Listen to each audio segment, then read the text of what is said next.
Welcome.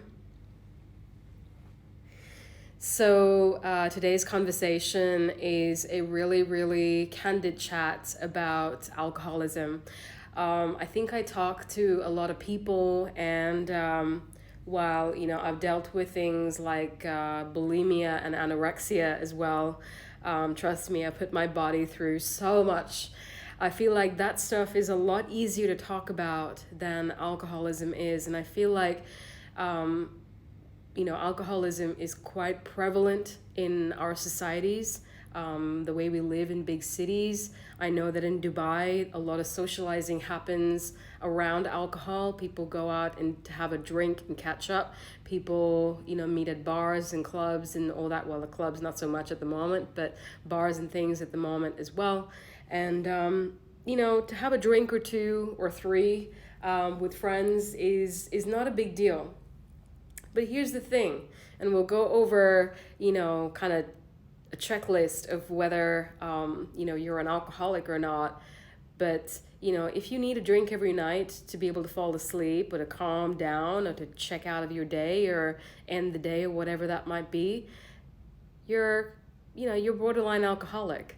If you need to be able to go out every weekend and have a big night where you don't remember what happened the next day, or you're spending the whole of a Saturday working through or nursing a hangover, you've got an issue with alcohol, right? Those are really unhealthy relationships to have with alcohol. If you're doing it for the sake of drowning out, numbing out your mind or allowing yourself to forget the thoughts that you're thinking, that's an issue, right? So for me, I have a really addictive personality, and so I decided. I had a couple of instances of relapse as well after I sobered up, and I just realized for me to even have a sip is to kind of quickly end up with a bottle in my hand and drinking straight from the bottle. So I wanted to have a really, really candid chat tonight about the issue. I feel like what's even more taboo, rather than talking about the issue itself, is the idea of women dealing with alcoholism or alcoholics who are women. I feel that seems to be even rarer, but I think it's happening a lot. I think it's happening a lot. So, a little bit about my own story. I've always been a high achiever. I've always been, an A grade student in school. And I think for me, when I got to university, it was a huge leap out of home, a huge step of being independent and living on my own. I started with drinking wine, which quickly turned into spirits, and quickly turned into a huge crutch for me to kind of deal and cope in tons of ways, with my life that was super stressful at university and everything that came along with it. Um, I ended up in a relationship with an alcoholic boyfriend, fiance for 7 years, and I think that only made it worse. And I ended up in a working in a career in advertising where it's very, very normal to go out for a drink every day after work and kind of talk about the day, discuss ideas. I remember I had a very famous Luke Sullivan, a really famous American copywriter who I remember really distinctly telling us in university, because he had struggled with alcoholism and drug issues himself, saying, do not confuse the fact that you are more creative when you have been drinking. That is not the case at all. You might think you have the best ideas when you're high on something, but they turn out to be not. That's not true at all. You can be absolutely sober and come up with award-winning ideas. You do not need to be high on something to be able to be creative. But that's the pressure of the industry. It's like, what are you going to do? Go out and hang out at a bar and not drink with everybody? But that's kind of the pressure that people seem to fall under as well, even when you're facing issues. When I was going through my issues, especially with my sobriety, when I first came out of rehab and I was trying to hang out with people, it was a huge problem for me because I didn't want to go to bars because I wasn't drinking, but then I also didn't want to be antisocial. And if you go out and don't drink, people ask you, well, what's wrong with you? Um, And whether or not you want to admit to somebody that you're struggling or trying to cope with alcohol is just, it's not acceptable, right? But anyway, yeah, so coming from a drinking culture at work, coming into a relationship with somebody who abuses alcohol, needed to drink every day. And so I was trying to keep up with him. It was mostly vodka. And vodka for me, and everyone's chemistry is a little bit different. But vodka for me always takes me to a very dark place, very, very dark place. I wake up feeling extremely anxious and nervous. It used to make me really, really dark and depressed. And I wonder why I kept doing it, but it was a cycle. It was a real cycle of, I wake up, I don't feel good, and so to avoid not feeling good, I'm going to drink some more. So that's where I kind of ended up towards the end of, where to getting to the rock bottom point of where I had to kind of help myself or die, basically. It got to a point where I was waking up every day, and the first thing I would do is have a guzzle of whiskey or vodka. I'm not even joking. And at this time, I was actually living with my folks, right? So I was doing this with other people in the house who had no idea what was going on. I was extremely good at hiding liquor, at hiding my drinking. I know, well, I don't look like an alcoholic now. Hopefully I don't, because I've been absolutely sober for about 2.5 years. I had a couple of relapses, but I don't touch the stuff anymore. So I don't, but I'll get to the part of sobriety as well. But it got really bad. Like I used to stack bottles of vodka and bottles, I'm not kidding you, bottles of like Chivas Regal in the back of my cupboard. Like it would be like stacks, like 9 in a row, 10 in a row, like all stacked up in the back of my closet. Like it got really bad. Like I think about the days when it was that bad, and I can't even imagine I was that person. It was absolutely terrible. So couple of ways in which you can kind of identify yourself as an alcoholic. One, you change your plans around the idea that you need time to be able to sit down and drink. If you're drinking by yourself, that's extremely dangerous. All right, that's like next level stuff. If you're sitting around and in order to be happy or to be chilled out or you're bored, you're gonna go ahead and drink. I mean, that's next level stuff. The fact that you have mood swings, really, really good indicator that there's something wrong going on there. The fact that you need to make an excuse to go out drinking. The fact that, socializing needs to revolve around drinking. You get in a bad mood if you don't have a drink. All these things, very, very good signs. You're fatigued all the time. You're somebody that doesn't eat. I remember not eating. That used to be a big thing for me, because if I ate, it meant that I wasn't able to get as high as I would normally get. So if you're not eating, that's probably a good sign too. Obviously, if you're waking up and drinking, that's just, again, obviously you got issues for sure. But there's loads there. Somebody watches you, and they straight away know. Like, you think you're having a drink and you're sober, but you're absolutely not. There's nothing wrong with you. And that's what alcoholics will say, right? Is that denial. Of course I'm not. I don't have a problem. What do you mean I have a problem? And then you get in a car and you start driving yourself around as well after you've had a couple of drinks. Bad shit. Really, really bad shit. So bad decisions, like poor decisions being made.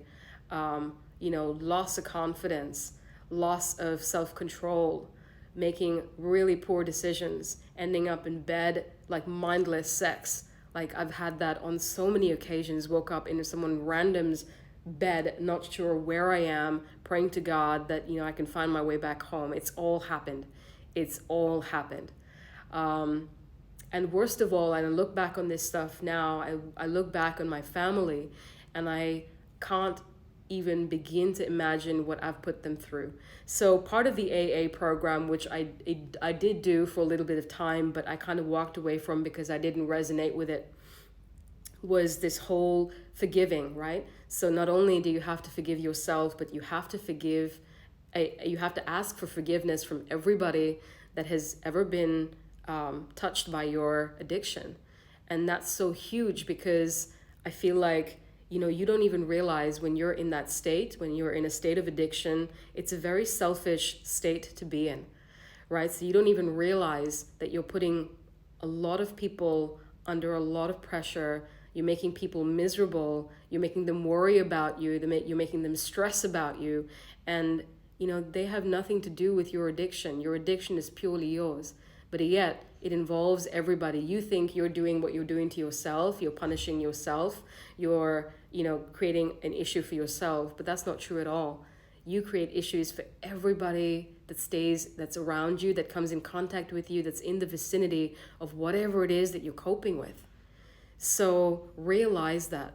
And maybe that's not enough for you to give up what you're doing, but at least start to realize that your addiction doesn't just affect you. It doesn't just take you down. It takes your whole family down with you as well.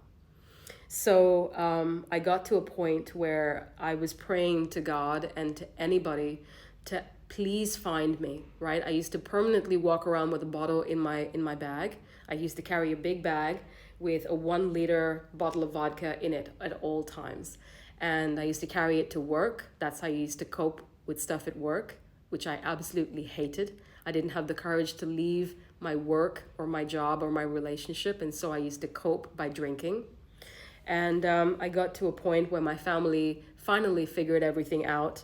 And we went to the doctor because I OD'd. I had some flu medication, and on top of that, I had half a bottle of whiskey, and they found me foaming at the mouth. I kid you not. I was foaming at the mouth, laying in bed, and they rushed me to hospital. Obviously, I had passed out, so I didn't even know any of this was happening. They pumped the pills out of my system, and we had a really honest chat with the doctor, who basically told me, look, you need to either quit what you're doing, or you need to sober up, or you're going to die, basically, right? Your liver is about to give up. I had lesions all across my body. My body was bleeding out completely. My arms, my legs, everything was bleeding out. My liver was giving up. I had big bruise looking things on my tummy. My face was all red with rash. My whole body had eczema. It was really bad. And, still from there, I was like, okay, maybe I want to try this whole rehab thing out and see how it goes. So I went to what's called a panchakarma in India. Now, for anyone that's going through any kind of addiction, whether it's smoking or eating disorder or drug abuse or alcohol abuse, I highly recommend a panchakarma. It's this Ayurvedic treatment that they do in India. And I have places, if you want to get in touch with me, I can recommend a couple of places that you can go to. What you go and do there is a full cellular level detox. So basically what tends to happen is they clean out your gut to the point where your cells don't even crave the sugar from alcohol. So the reason why we go back and take more drinks, right? More alcohol is needed, is because it's not the physical body itself that craves it so much. It's the bacteria in your gut that have gotten so used to the alcohol coming into the system that they start to crave the sugar, right? So the panchakarma is a detox on many different levels: spiritual, mental, physical. But the physical level detox is so important because it actually cleans out your system from the inside out. And so by the end of it, your physical body does not crave any more substance. Right? So if you're ever looking for a rehab, I would highly recommend that, because they do yoga, they do, they try and put you back in your body, in touch with your body. And which place? Oh, the place that I went to for my panchakarma was right outside of Mumbai, in a place called Lonavala. I can send you some information on that place. In this place called Karla. It's a beautiful space. There are gardens to walk in, and it was the most spectacular time that I had. It was a whole month that I spent out there. By the time I came back to the city, by the time I came back to Mumbai, I was absolutely clean. I hadn't touched any liquor in a month. And my skin, I mean, they were giving me treatments for my skin. Like I had, skin treatments to heal my entire body because my body was, again, full with lesions and all that kind of stuff. So it was really, really amazing. So I came back to the city, and they say one of the things that you need to do with alcoholics was we need to change our environment. And this was the point where I kind of went a little bit wrong, because my first step back into my previous life was to kind of reconnect with my alcoholic boyfriend, to go back to doing a job that I hated in a city, Mumbai. I changed my city thinking that was going to change everything, because I was an alcoholic in Dubai and I wouldn't be one in Mumbai. And so that was absolutely wrong. I was an alcoholic in Mumbai, even more so because it's so readily available. I quickly slipped back into alcoholism. I did go see a therapist while I was in India. That didn't work for me either. I kind of knew in the back of my mind that I was strong enough to get myself out of this hell if it was my choice to stop punishing myself. So eventually, I quit my job in Mumbai. I quit my career in advertising. I quit my relationship, my 7-year relationship that had kind of got to the level of toxicity that was beyond even comprehension. And I came back to Dubai. I changed my environment again. And I started over. And this time when I came back to Dubai, this was in 2013, 14. I was really adamant to kind of make a shift, and it took a long time. I started doing a regular yoga practice, which saved my life. I kid you not. Because here's part of the problem, and here's where alcoholism, or any addiction for that matter, starts to worsen, right? And this is where I want to talk about the spirituality stuff as well. So when you drink a drink, right, not from wanting to be happy and socializing with your friends, but from a need to numb something out, from a need to kind of numb the way you're thinking, to kind of fill a void almost in yourself, right? It's kind of like you're trying to grasp for anything, whether it's a toxic relationship, whether it's a pair of shoes, whether it's a brand new dress, whether it's a drink that's going to kind of fill a little void that you're feeling inside of yourself. So there is some level of disembodiment, there is some level of deeper level disconnection that's kind of needing to be addressed. And without knowing any better, right, I did it with alcohol. I was like, let me have this drink because it makes me feel better. Not let me sit down and meditate, or let me sit and do some yoga because that will truly make me feel better. Why? Because it actually helps me embody myself. I actually get back into my own body, and it helps me reconnect with myself on a mental, spiritual, and emotional level. So here's the thing, right? So a drink makes me feel better, and so I drink some more. And then I wake up in the morning, I feel horrible and disconnected, and so I drink some more. So the answer to every negative feeling that I have, any sense of fear, any sense of shame, any sense of guilt, any feelings of I'm not good enough, what is my life going to amount to? All of that, I can feel better if I just chug a little bit of alcohol. And the more I drink, right, the more disconnected I get, right? Not only from myself, but from my family, from my loved ones. I'm moving further and further and further away because all I want now is the company of this bottle that makes me feel good, right? But that good feeling is so temporary. That high that we're chasing with alcohol, the more tolerance you build, the more you have to drink to be able to keep that up, right? So that goes from 1 drink or 2 drinks a night to 3, 4, 5, to half a bottle, to a whole bottle. And where does that stop, right? Your body can only take so much abuse. And the thing is that the disconnected feeling, that horrible feeling that you're trying to get rid of with the alcohol doesn't really go away. So a friend told me this not too long ago. She said, it's such good news that you struggled with this because it tells me that you were searching for connection. You were searching for something on a deeper level that you were trying to satisfy with alcohol. And she said that was the best news because when you found yoga, you started to get addicted to the feeling of the practice of yoga. And that was great as well, because yoga, not only does it kind of work your system and all its nervousness out, but it actually helps you connect, right? Suddenly I'm connected to my breath. Suddenly there's a union between me and my body and what I'm doing. Suddenly, on a spiritual level, I'm starting to feel better about life. I'm starting to feel better about myself. This feeling is lasting. Every single day I'm going back to my mat, and this feeling feels like a better feeling than a hangover, right? So absolutely, I think, so there was a question that somebody had actually sent out to me and personally asked me in class as well. If you have loved ones that are kind of struggling with this, how do you help them?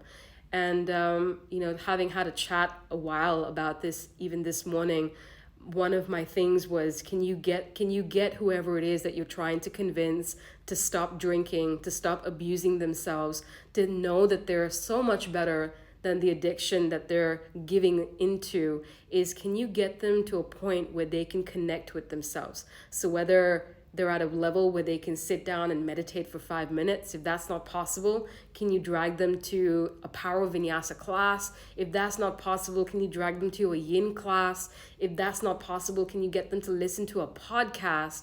Something that will help them sit up and maybe connect with themselves. Because the moment you start to feel that connection, you start to realize that the high that you were chasing was never, ever in the bottom of a bottle. It always was within yourself. So the thing that you were trying to connect to the most was you, right? So I have to confess, I've definitely taught my fair share of yoga classes drunk. I'm not even gonna pretend like that didn't happen, because it did. I'm absolutely not proud of it, but I've forgiven myself for doing the things that I thought I was doing to cope. Relapse is a huge thing. I think that we have to be more forgiving of ourselves, right? Part of why addiction becomes a thing is this deep-rooted feeling that I'm not good enough. I'm not good enough for this person, and so I'm going to drink to numb out the feelings that I'm not good enough. I'm not good enough for my career, so I'm going to drink and make that feeling go away. I'm not good enough to live, and so I'm going to drink to die, right? So you're good enough, and you're worthy. You're worthy of all the love in the world, all the connection in the world, all the amazing things in the world that you would just give yourself a chance to see, to feel, to experience if you allowed it to happen, right? So this need to kind of be perfect. So even when I sobered up and I slipped up a few times, I've forgiven myself for those times. I really have, because I was doing my best. I was changing careers. It was really stressful, and it still is, to be, a full-time working professional yoga teacher. It's not easy. It's really not easy. There are days where, that darkness comes back. They say that addiction, you're never really fully recovered, and I believe that, because I feel like it kind of, that dark shadow part of you kind of lives for a little bit of weakness, and the moment that weakness shows up, I feel like it's right there. It's like, I have that voice in my head that I can hear it sometimes. It says it's 2 a.m. Just roll out of bed and go downstairs and take a sip of something. Just go take a sip of something. There's a beautiful book by Russell Brand, and he's talked about the 12 steps, the recovery program. It's an awesome book. And in it, he talks about, because he used to have a lot of addictions, including sex. And he said, every time he got the urge to go back to a porno site, he said, I used to stop myself for a moment and think about right after, right? So is what I'm about to do worth the feeling that I'm going to have afterward, right? So for an alcoholic, that would be, is the hangover that I have tomorrow going to be worth the drink that I have tonight? Is it worth it? Is it really worth it? Starting over from scratch, from day number 1, is it worth me going to that place for the taste of vodka? Is it really? Considering vodka is equivalent or worse than putting petrol in your mouth, literally guzzling petrol, right? You're burning your insides, And how much do you have to hate yourself in order to burn your insides? Is it worth it for the feeling of the high that you're chasing right now? So I think one of the things that has really, really helped me stay sober, for many of you that don't know this about me, my handstand journey started because I needed to stay sober. So I started practicing handstands about 5 years ago because I knew I couldn't actually stand on my hands if I was drunk. So I handstand to stay sober. The other thing that keeps me absolutely sober is my meditation practice. It started more so full-fledged about 2.5 years ago, and I love the feeling of waking up, even when my body is achy and tired. I love the idea of waking up so fresh in my mind at 4:30 in the morning and sitting down for an hour at the first light of day just to sit with myself, sit with my emotions. It's a proud feeling for me. You know, in the last 2.5 years, more so even in the last year after I did my Vipassana, it's been the most fantastic thing that I can sit with fear. I can sit with anxiety. I can sit and be a friend of my sadness. I can sit and address my grief. So part of what I've been dealing with over the past year is that my boyfriend, ex-fiance, passed away from alcoholism. He had a heart attack and died roughly about 2.5, 3 years ago. So I mean, just, you know, unfortunately for him, he wasn't able to move away from it. He wasn't able to stop. He stopped a bunch of times, but then you know how it is. The next day you stop strong the night of, and then the next day the weakness is back, and you have to have a drink. And so it was a very sobering moment for me. He wasn't old. He was 45 years old, and you know, to kind of lose a life over something like that, it just doesn't make any sense to me. It really, really doesn't. So meditation has been a game changer for me, because being able to sit with feelings is just the most exciting thing for me. It's just the most exciting thing for me. When we sit to address the things that feel so big, that feel so monstrous, when we're in the throes of an addiction, when it's like I can't even begin to sit with this fear, I can't begin to sit with the meanness in my mind, I can't begin to hear the horrible things that my mind has to say about me. When you're able to just sit with it, it just changes everything, because it makes it so small, so insignificant. And you realize that that dialogue in your mind is not you. That dialogue in your mind is not you.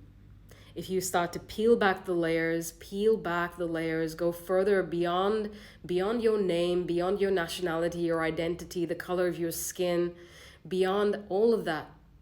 When you were first born into this world, you were made of love, right? And that's the work, to excavate, go underneath all the layers of the crap that you have piled up, that you have made yourself believe in your life. You know, that all the things that have happened in your life have happened to you. You are a sufferer, right? Underneath all of that lives this extremely amazing sense of unconditional love that you are made of. And that's what you begin, and that's what you want to emanate and feel. So for anyone that's going through this journey, please know that that's what's in store for you. It's a transformation of a lifetime. It's to walk your path that you were meant to walk with so much courage. You inspire people. It's to live a life full of passion. It's to live in this world every single day with so much gratitude and so much life that you will never want to exist ever again. You will live your life to the fullest.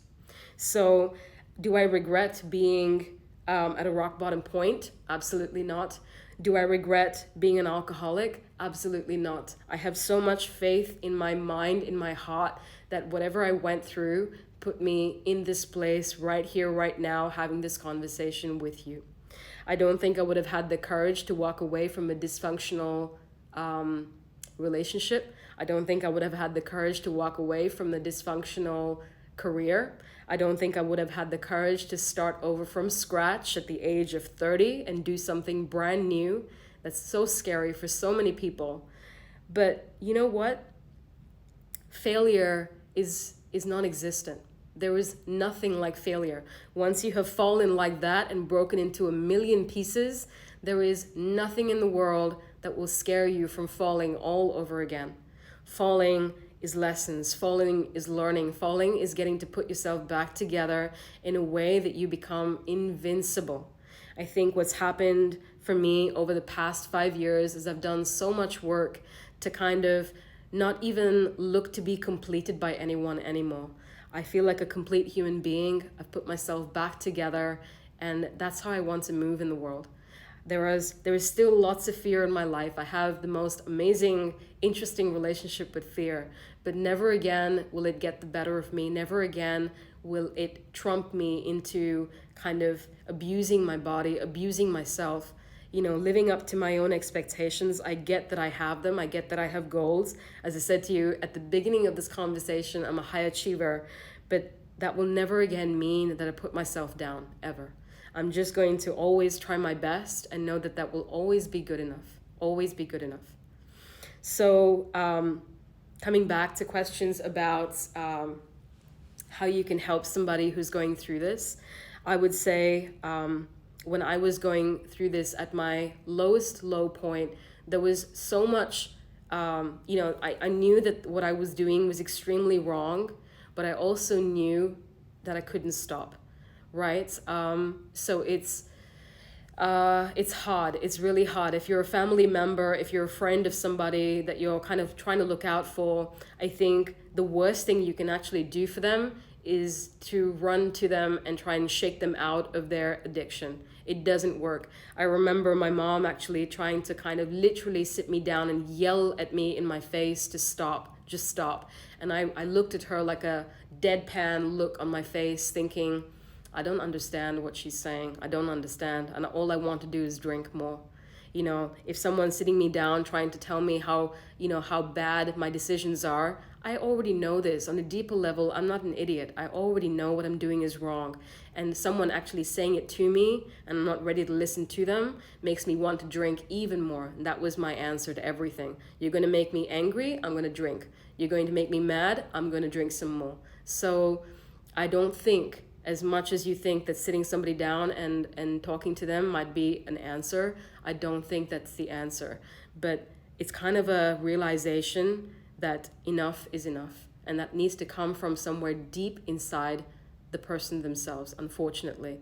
This is why I say it's really hard for people of addiction, because you make other people suffer with you. Right? You're not the only one that's punishing yourself. You're punishing everybody around you because they're helpless in trying to save you, in trying to do what they can for you. So if you're somebody who's trying to kind of, has to kind of be around someone that's struggling or trying to cope with addiction, I would say just be there for them. Be there for them in that moment when they hopefully want to turn things around and they need your help and support. Right? That is what would be my most heartfelt recommendation for you. If you're somebody who's coping or dealing with addiction, please get some help. Please don't be ashamed of admitting to the fact that you need help, because you really cannot do this alone. I needed my family's support. I needed my friends' support. I needed my support system in place, at least in the beginning, to get on my feet, to have the courage to take that first step. I needed it. So please don't be afraid to call out on family members. Don't be afraid of the judgment. This is about the rest of your life. It's okay. This is what friends and family are really for. All right? And in terms of offering up any resources that I can possibly give you, please get in touch with me. I'm happy to help in any way that I possibly can. I'm here for you. If you're suffering yourself, or if you're a family or a friend of someone who is going through this, please get in touch with me. I would love to put you in touch with some people that I've personally worked with, some people that have really helped me turn things around. I would love to share resources, books that I've read, books that I recommend, things that I've done in my own life, in my own journey, in my own practice that I continue to do that have been turned out to be extremely helpful. There is this lady in the States who runs this program called Hip Sobriety, and I think it's one of the most fantastic things. I'd be happy to share the link with you as well about that. So please get in touch with me if you need my help, support in any way. Please don't be afraid to have a chat. I'm happy to help, and this is a completely judgment-free zone. Please take good care of yourself. Stay healthy, stay happy. Know that whatever it is that you're dealing with, whatever it is that you're suffering with, is only momentary. And if you let it consume you, it will. But you know that you can be stronger than that. If you're someone that's, feeling like you're going through something really, really hard as well, please know that whatever it is that you're going through is only going to make you stronger and more resilient. Embrace it. Take it one day at a time. Don't think about being sober for the rest of your life. It's a nightmare and it feels like Mount Everest. And that's the quickest way to relapse. Take it one day at a time, just one. You got to stay sober for just one more day. All right? So one day at a time. Before you know it, it'll be months. Okay? So just keep your head up, keep your strength up, keep your will up, keep your will to live up. It's a beautiful world out there. Trust me, you want to see it. All right? Have a beautiful rest of your evening. Take good care of yourself. So much love, so much grace, so much gratitude. Namaste.